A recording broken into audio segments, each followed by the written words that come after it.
বন্ধুরা এই দেখো, এটা কারখানার কাজ, চিনি মিল। বিল্ডিং এর কাজের ড্রয়িং আলাদা, এটা চিনি মিলের ড্রয়িং।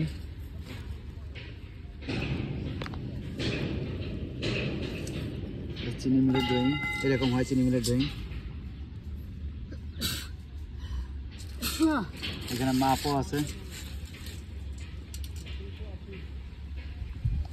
এখানে মাপও আছে, দেখাচ্ছি মাপটা।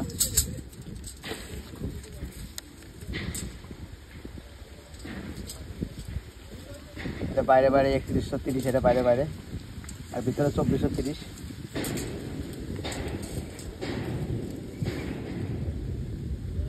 এখানে 3 লেয়ারে পিসিসি ভরা যাবে, 3 লেয়ারে।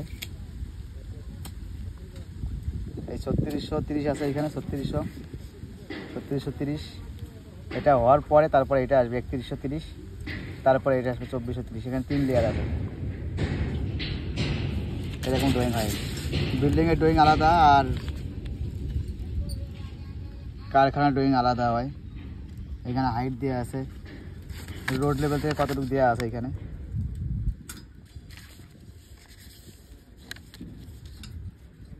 350 রোড লেভেল থেকে। এটা